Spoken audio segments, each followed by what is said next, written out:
시청자 여러분 안녕하십니까? 김동수입니다. 조국을 수호하고 대한민국의 미래를 위한 논객의 모임이 있는데요. 바로 호국미래논단입니다.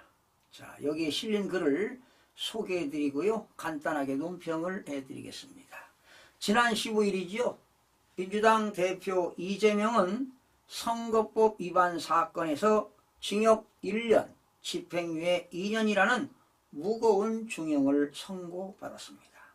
판결이 나오자 이재명은 현실 법정은 2번 남았다면서 항소하겠다고 했습니다. 하지만 항소하더라도 1심과 판결과 별반 다를 것이 없다는 평가가 법조계의 대체적인 분석입니다. 형사재판은요, 형사 단독재판과 합의재판부로 나뉘어집니다.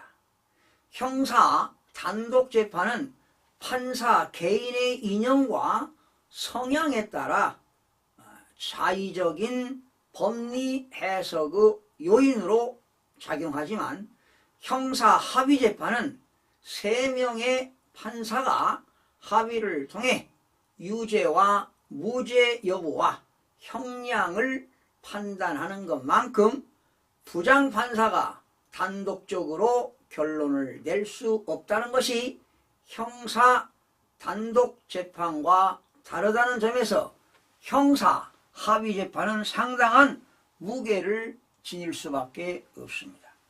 이재명의 1심 판결이 나오기 전 민주당과 좌파 세력은 정치적인 집회 시위와 판검사 탄핵을 운운하며 재판부를 겁박하며 무죄를 주장했고, 설령 유죄 판결이 나오더라도 벌금형이 나올 것으로 예상하고 사법부 예산을 증액시켜주는 등 압박과 해유, 양동 작전으로 나왔지만 전혀 통하지 않았음이 판결로 나타났습니다.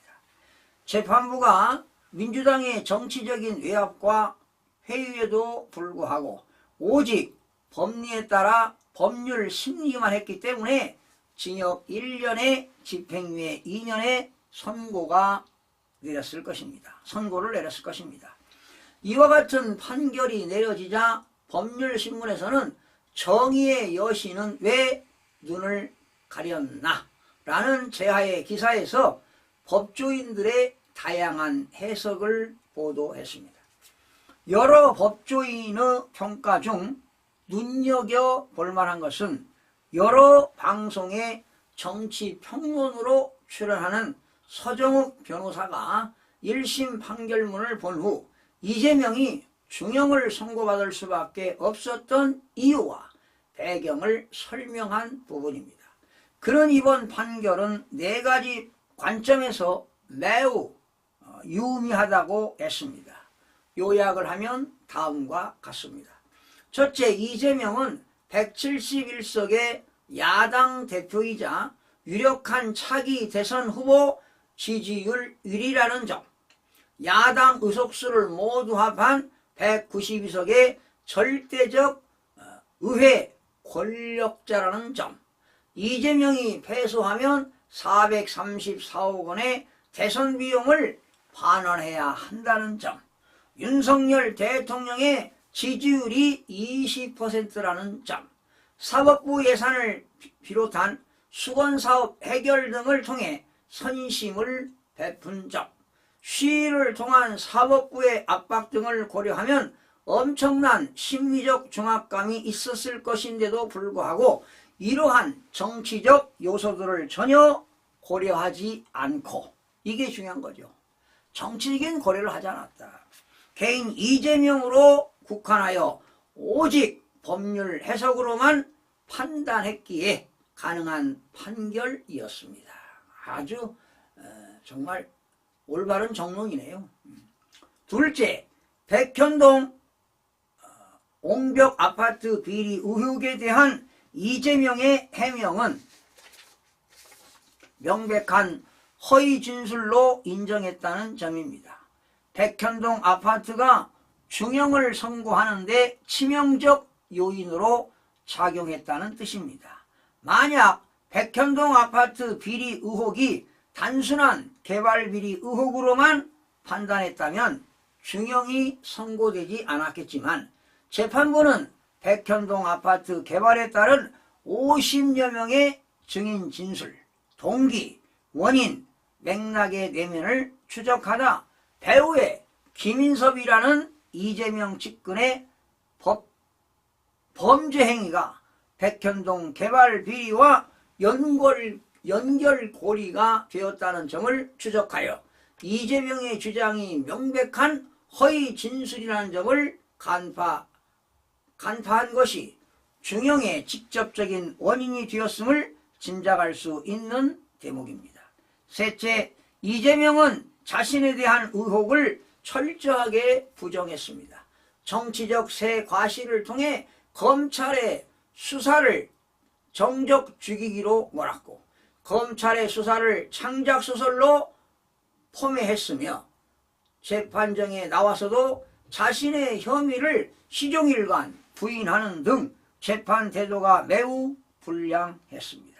만약 이재명이 반성하는 태도를 보이며 순수히 혐의를 인정하고 선처를 구했다면 어쩌면 감경 요인으로 작용해 형량이 달라졌을지도 모릅니다. 그러나 이재명은 그렇게 하지 않고 끝까지 자신의 혐의를 부인했습니다.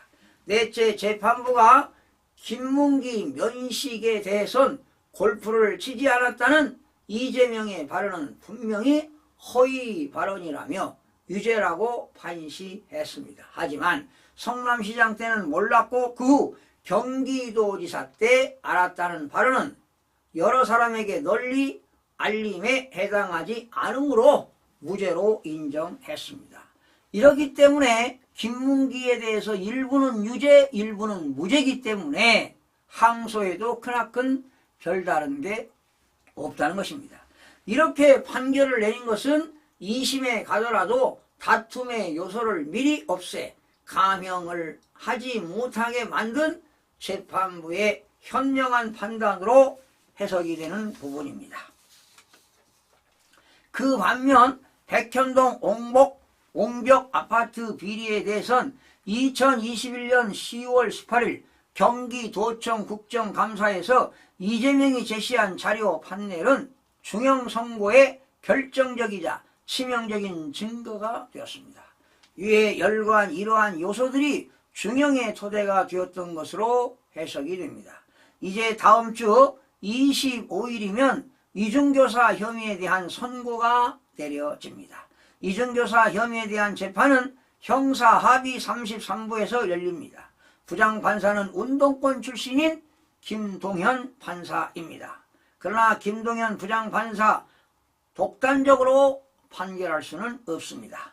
배석 판사 2명이 더 있기 때문입니다.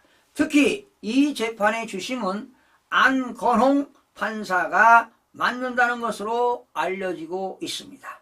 이중교사는 선거법보다 더 엄중하게 다룬다는 점에서 이재명에겐 그야말로 지옥문과 마주하게 됩니다.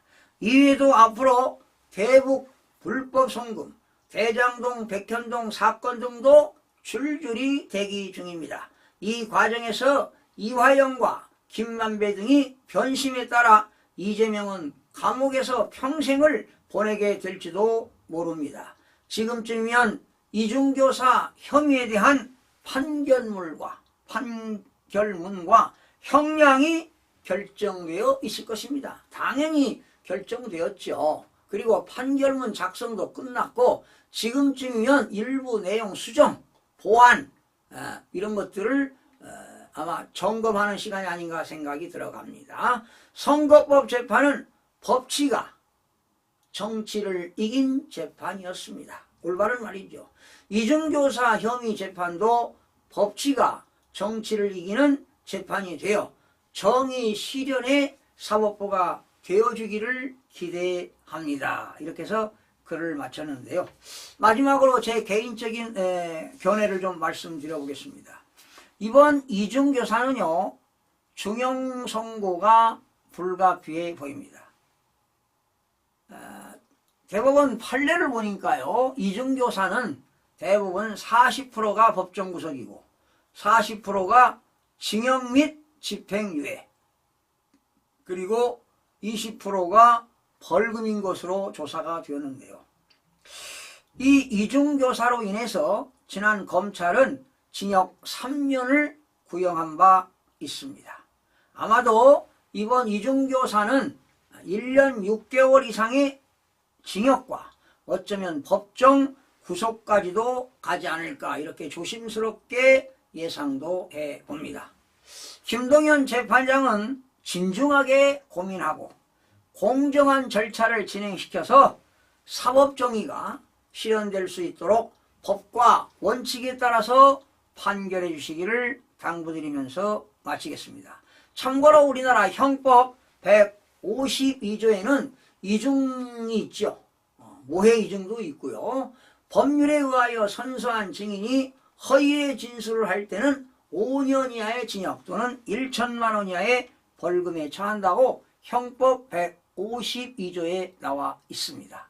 아마도 이번 이중교사 판결은 검찰이 구형 3년을 내렸기 때문에 거기에 반절만 해당된다 하더라도 1년 6개월 이상의 징역과 자칫 잘못하면 법정 구속도 당할 수도 있지 않을까. 아니면 뭐 1년 6개월 징역과 3년 집행유예, 이렇게 판결이 나온다면은 역시 이재명 대표는 국회의원 배지가 날아가는 것이죠. 그리고 대통령, 그리고 국회의원뿐만 아니라 역시 대통령 피선거권도 벌금이면 5년이지만 이렇게 집행유예 금고형 이상이면 10년 동안 피선거권이 박탈되는 것입니다.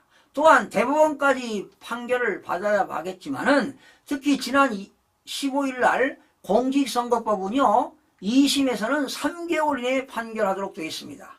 아마 고등법원에서 2025년 초 상반기에 모든 것이 운명이 결정되지 않을까, 이런 예상을 해보면서 마치겠습니다. 시청해주신 여러분 고맙습니다.